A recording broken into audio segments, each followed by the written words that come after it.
ഇറാന്റെ ആണവ ശേഖരം ഒളിപ്പിച്ച സാഗ്രോസ് പർവ്വതമേഖല ആക്രമിക്കുമെന്ന് അമേരിക്കൻ പ്രസിഡന്റ് ഡൊണാൾഡ് ട്രംപ്. ഇറാന്റെ നദാൻസ് ആണവ നിലയത്തിന് സമീപമുള്ള പിക്കാക്സ് മൗണ്ടൻ മലനിരകളിലെ തുരങ്കങ്ങളിലേക്ക് യുറേനിയം സമ്പുഷ്ടീകരണത്തിന് സഹായിക്കുന്ന ആയിരക്കണക്കിന് സെൻട്രിഫ്യൂജുകൾ ഇറാൻ മാറ്റിയതായി ഇസ്രയേൽ രഹസ്യാന്വേഷണ ഏജൻസികളെ ഉദ്ധരിച്ച് അമേരിക്കൻ മാധ്യമങ്ങൾ റിപ്പോർട്ട് ചെയ്തിരുന്നു. ആക്രമണം ഉടൻ ഉണ്ടാകുമെന്നാണ് ട്രംപിന്റെ മുന്നറിയിപ്പ്. ഇറാനുമേൽ 10 ഇരട്ടിയായി തിരിച്ചടിയെന്നാണ് US യുദ്ധകാര്യ സെക്രട്ടറി പീറ്റ് ഹെഗ്സെത്തും പ്രതികരിച്ചത്. ഫെബ്രുവരി 28-ന് ആരംഭിച്ച ശക്തമായ വ്യോമാക്രമണ പരമ്പരയിലും ഈ കേന്ദ്രത്തിന് കേടുപാടുകൾ സംഭവിച്ചിട്ടില്ലെന്നാണ് വിവരം. 300 അടിയിലധികം താഴ്ചയിൽ ഉറപ്പുള്ള ഗ്രാനൈറ്റ് പാറകൾക്ക് അടിയിലാണ് ആണവ കേന്ദ്രം സ്ഥിതി ചെയ്യുന്നതെന്ന് കരുതപ്പെടുന്നത്. അതേസമയം ബഹ്റൈനിൽ ആമസോൺ ഡേറ്റ ഹബ് ആക്രമിച്ചെന്ന് ഇറാൻ അവകാശപ്പെട്ടിരുന്നു. ഹോർമുസിൽ UAE തീരത്തോട് ചേർന്ന് കപ്പൽ ആക്രമിക്കപ്പെട്ടു. സൗദിക്ക് മേൽ ഹൂതികളുടെ നാവികോപരോധം കൂടിയായതോടെ സംഘർഷസ്ഥിതി സങ്കീർണമാവുകയാണ്. ഇറാനെതിരെയുള്ള സൈനിക നടപടി ശക്തമാക്കി യുണൈറ്റഡ് സ്റ്റേറ്റ്സ് രംഗത്തുണ്ട്. തുടർച്ചയായ 11-ാം രാത്രിയിലും ഇറാനിലെ വിവിധ സൈനിക കേന്ദ്രങ്ങൾക്ക് നേരെ ആക്രമണം നടത്തിയതായി US അറിയിച്ചു.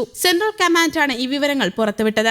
ഈസ്റ്റേൺ ടൈം രാത്രി 8:15 ആക്രമണം പൂർത്തിയായതെന്ന് സോഷ്യൽ മീഡിയ പ്ലാറ്റ്ഫോമായ എക്സിലൂടെ പുറത്തുവിട്ട പ്രസ്താവനയിൽ കേന്ദ്ര സൈനിക കമാൻഡ് വ്യക്തമാക്കി. ഹോർമൂസ് കടലിടുക്കിലൂടെയുള്ള വാണിജ്യ കപ്പലുകളുടെ സഞ്ചാരത്തിന് ഇറാൻ ഉയർത്തുന്ന ഭീഷണി പൂർണ്ണമായും ഇല്ലാതാക്കുക എന്ന ലക്ഷ്യത്തോടെയാണ് നടപടിയെന്ന് സെൻകോം അറിയിച്ചു. ഇറാന്റെ മിലിറ്ററി ഓപ്പറേഷൻ സെന്ററുകൾ, നാവിക പ്രതിരോധ സൗകര്യങ്ങൾ, എയർക്രാഫ്റ്റ് ഹാങ്ങറുകൾ, ഡ്രോൺ സംഭരണ കേന്ദ്രങ്ങൾ, സൈനിക ലോജിസ്റ്റിക്സ് സൗകര്യങ്ങൾ എന്നിവയാണ് പ്രധാനമായും തകർത്തത്. എന്നാൽ ചൊവ്വാഴ്ച എത്ര കേന്ദ്രങ്ങളിൽ ആക്രമണം നടത്തിയെന്നത് സംബന്ധിച്ച കൃത്യമായ കണക്കുകൾ US സൈന്യം പുറത്തുവിട്ടിട്ടില്ല. കഴിഞ്ഞ 3 മാസത്തിനിടെ ഹോർമൂസ് കടലിടുക്കിലൂടെ സഞ്ചരിച്ച 30-ലധികം വാണിജ്യ കപ്പലുകൾക്ക് നേരെ ഇറാൻ ആക്രമണം നടത്തിയതായി US ആരോപിക്കുന്നു. അതേസമയം മേഖലയിൽ സുരക്ഷ ഉറപ്പാക്കുന്നതിന്റെ ഭാഗമായി മെയ് ആരംഭം മുതൽ ഇതുവരെ ഏകദേശം 900 വാണിജ്യ കപ്പലുകൾക്കും 45 കോടി ബാരൽ ക്രൂഡ് ഓയിലിനും സുരക്ഷിതമായി കടന്നുപോകാനുള്ള സൗകര്യം തങ്ങൾ ഒരുക്കിയിട്ടുണ്ടെന്ന് സെൻകോം കൂട്ടിച്ചേർത്തു. ഇറാനുമായുള്ള യുദ്ധത്തിനായി ഇതുവരെ അമേരിക്ക ഏകദേശം $37.5 ബില്യൺ ചെലവഴിച്ചതായി പ്രതിരോധ സെക്രട്ടറി പീറ്റ് ഹെഗ്സെത്ത് വ്യക്തമാക്കിയിരുന്നു. വാഷിംഗ്ടണിൽ സെനറ്റ് അപ്രോപ്രിയേഷൻസ് കമ്മിറ്റിക്ക് മുമ്പാകെ നൽകിയ മൊഴിയിലാണ് അദ്ദേഹം ഈ കണക്കുകൾ പുറത്തുവിട്ടത്.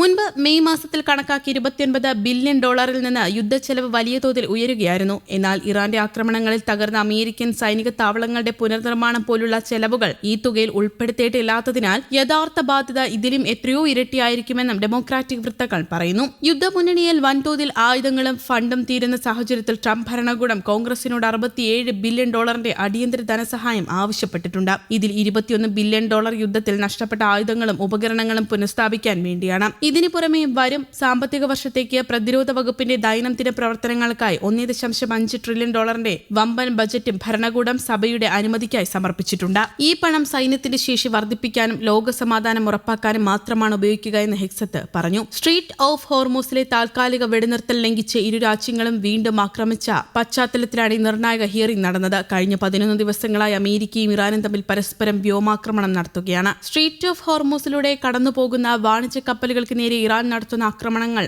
ആഗോളതലത്തിൽ തന്നെ വലിയ ആശങ്ക സൃഷ്ടിക്കുന്നുണ്ട്. ജനുവരി, ഫെബ്രുവരി മാസങ്ങളിൽ സംഘർഷം ആരംഭിച്ചതിനു ശേഷം ഇതുവരെ 18 US സൈനികരാണ് കൊല്ലപ്പെട്ടത്. അടുത്തിടെ ജോർദാനിലും ഇറാഖിലുമുണ്ടായ ആക്രമണങ്ങളിൽ കൂടുതൽ സൈനികർ കൊല്ലപ്പെടുകയും 100ഓളം പേർക്ക് പരിക്കേൽക്കുകയും ചെയ്തത് സ്ഥിതി കൂടുതൽ വഷളാക്കി. കമ്മിറ്റിയിൽ ഭരണകൂടത്തിന്റെ പ്രതിരോധ നയത്തിനെതിരെ പ്രതിപക്ഷം അതിരൂക്ഷമായ വിമർശനമാണ് ഉയർത്തിയത്. ട്രംപിന്റെ പുതിയ സൈനിക സാഹസങ്ങൾക്ക് വേണ്ടി അമേരിക്കൻ നികുതിദായകരുടെ പണം ഇനി വീണ്ടും അനുവദിക്കില്ലെന്നാണ് democratic senator. News desk, Kerala Kaumudi.